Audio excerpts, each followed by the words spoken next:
The Vatican did not lie to you about Jesus, but some people did. Hey guys, it's John here on the back deck, enjoying a beautiful, beautiful sunny day, drinking a mug of water, having a cough lozenge. I hope you're enjoying your day. You know, I was watching a video yesterday on another channel. It was this really interesting video, but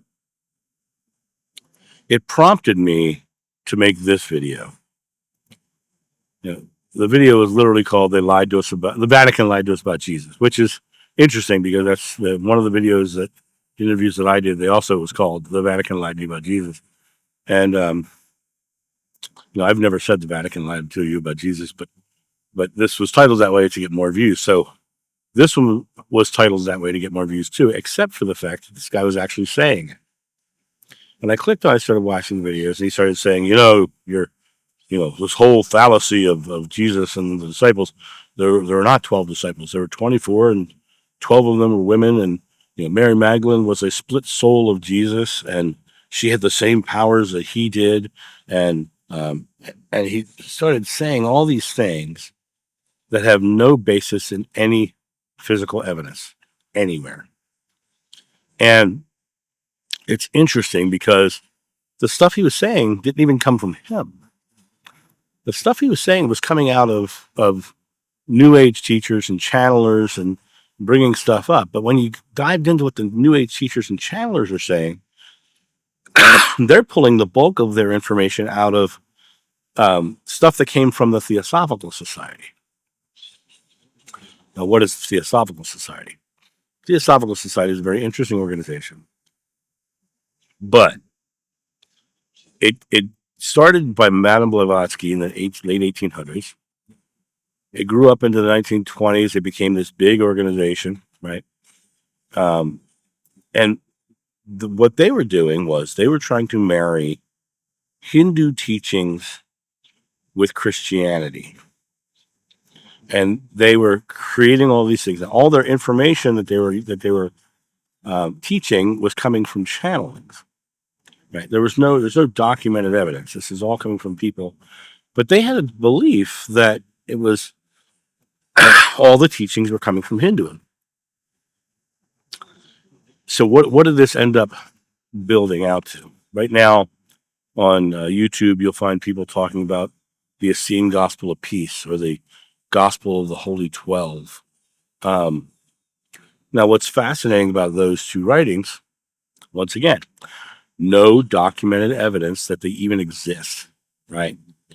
The Gospel of the Holy 12, published in 1901 in a series of newspaper articles written by Reverend Jasper Reynolds Oasis or something like that. But it was a series of essays he'd written where he took the New Testament and added vegetarianism to it. Now, why would they do that? Because Hindu is a vegetarian religion. And so they were trying to add vegetarianism into Christianity through this series of newspaper articles. Now, people have said this is an Essene writing, right? Fascinating, really, if you think about it, because it was not that long thereafter, and they didn't say it was an Essene writing at the time. They did not say it was an Essene writing at the time. Later on, and in the not too far future from that moment, Qumran was found, and the awareness that these Essenes existed became big world news. Oh my God, there's this group called the Essenes, and they have all these scrolls, right? The Theosophical Society instantly grabbed a hold of that idea and started saying, well, Jesus was an Essene, and John the Baptist was his cousin, and and they started creating all these stories around the Essenes and Jesus. The toughest part about that argument is that the only writings we have from the Essenes are the Dead Sea Scrolls. And the Dead Sea Scrolls never mention Jesus because the Essenes were a Judaic sect. They were waiting for the Messiah. They never had a Messiah. So their writings have no reference to Jesus or Jeshua at all. They are literally just this Judaic sect, this uh, like a monasterial Judaic sect. They were like closing themselves in their compound, ritual bathings, and all that stuff. The next argument people always say, but John, you're wrong. The Essene gospel of peace was found. No, it wasn't. No, it wasn't. Edmund Kelly claimed to have found it. In fact, he claimed to have found it in the Vatican library. Now, everybody's going to say, well, if the Vatican denies it exists, which it does, it denies it was ever there, it denies it ever existed. Kelly never once showed pictures of the document. He never showed the document. He never showed any proof that it existed. The only references to the Essene Gospel of Peace is Edmund Kelly's own writing. What was interesting about Edmund Kelly's own writing was it promoted vegetarianism. So the Essene Gospel of Peace was a vegetarian leaning propaganda, but using Jesus as part of the process. So the Essenes had nothing to do with Jesus, and Jesus had nothing to do with vegetarianism. And the reason I say that is because you just go back to the book, it's the Bible itself, right? He ate lamb and fish in the Bible, and Leviticus gives you the list of animals to eat. So it would make no sense for him to be a vegetarian in that scenario. But let's continue on. Theosophical Society ends up creating, bringing into their fold a guy named Jiddu Krishnamurti. And their goal was to make him the new Messiah. And they had set up a whole event for him to step up and say, I am the Messiah, right? And they were really working towards getting him to be the Messiah. And Jiddu Krishnamurti came to the event. He walked up on stage, he denied being the Messiah, and he quit the Theosophical Society, which I think is a wonderful thing. The Theosophical Society was trying to be the elite of the spiritual movement. All of the New Age doctrines and dogmas come out of the Theosophical Society. All of the teachings that you're finding that modern channelers are using come from the Theosophical Society. This guy who was claiming that all the women disciples and all the he was spewing things that were coming out of channelings, and he was speaking as if the information was infallible. But then he lost more credibility when he also started prophesying the future. So he lost a little bit more credibility there. But when you look at the idea of this information that's coming through, the idea that these people who are now channeling this information are clean and clear of all the things they've read in their lives, all the things they've heard in their lives, is sheer folly. They read something, they think it might be true, it becomes part of their subconscious mind, then they go to channeling and they bring it through the filters of their belief. And so this guy bringing this information through, he might think it's infallible, but flat out, show me your evidence, show me your proof. And he'll say, no, it's channeled, right? All of your answers are within you, and all of his answers are within him. But his answers were coming from his belief in theosophical teachings. And so he was channeling through that. Now, to give you an even better example, there was a book called Holy Blood, Holy Grail. Eventually that became the movie Da Vinci Code was made from that teachings in that book. Right after that movie and that book came out, channelers started talking about Mary Magdalene in France, raising kids, and all these stories about her traveling to France and being there and all this stuff. What's so fascinating about that was that it was never spoken of before that came out, before that book came out, before that movie came out. It was not something that was being channeled anywhere. And then suddenly all the channels were talking about how she was in France and all this stuff.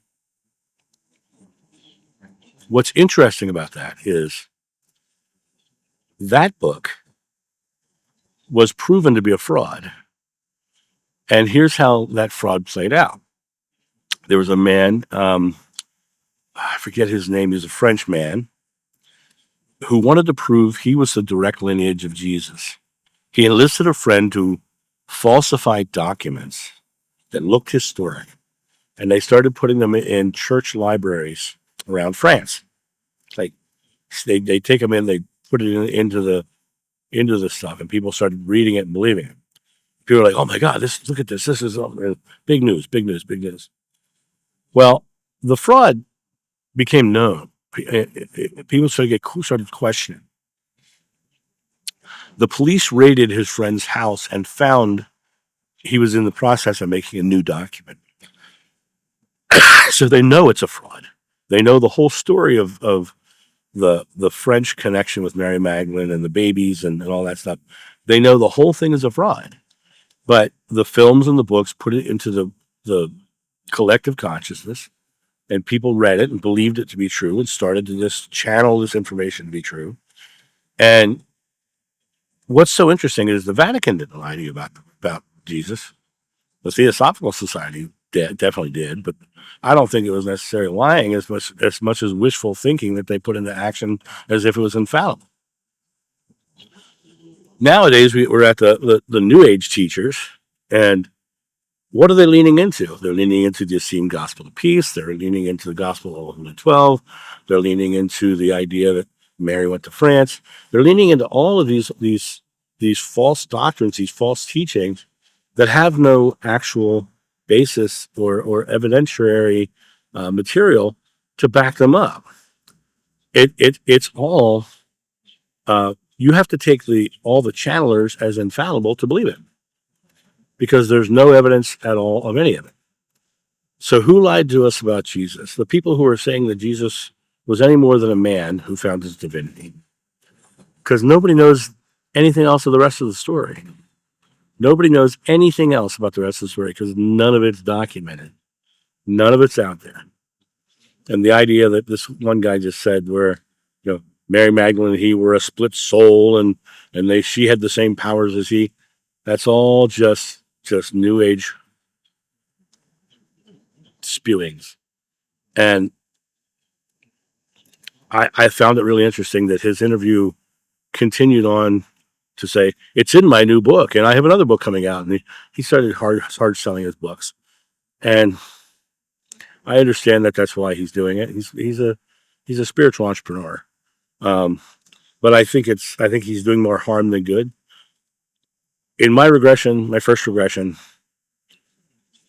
I said it's so simple we have a hard time comprehending it. If I follow that logic, then all of this complexity that they're all spewing can't be right. So for me, it's absolutely not true. I'm not going to be deluded by something that I can't find absolute evidence of, because that would mean I would be totally taking someone's own opinion as infallible truth, which is what a religion does. So I measure all of my spiritual experiences through simplicity. And by measuring it through simplicity, my life has smoothed out and has become easy and beautiful. And when I hear people trying to add stories to Joshua's life, it annoys me, because it's a much better story that he was a man like you and I, which is what he said, who found his divinity and was showing us ours. Had nothing to do with, sacred energies and soul splitting and all that. It's all new age stuff. It has nothing to do with Jeshua. Has nothing to do with his teachings. It has nothing to do with anything about him, in my opinion. And I think that it has to come back to the idea that all of the avatars of old, Jesus, Buddha, Krishna, Gandhi, whoever they were all talking about empowering ourselves. They were all talking about stepping into our own power, creating our lives. And this concept of these big esoteric ideas that souls were splitting, and adding a modern sensibility to an ancient time makes no sense whatsoever. Right in the Gnostic text, you see in the Gnostic Gospel of Mary Magdalene, you see where the disciples didn't believe Mary because she was a woman. And why would they then say, well, you 12 women are equal with us? Right? The only one person in that text who says anything nice about Mary is Levi, who says, you know, he loved her more than us, meaning this was his partner, this was his wife. Of course he's going to share things with her. You just stop being a mean guy, Peter, right? So when you look at it from the perspective of trying to marry modern sensibilities into ancient writings, makes no sense whatsoever. People ask me all the time what it was like in the time of Jesus. And my answer is always the same. I said, it's kind of like being in Afghanistan right now.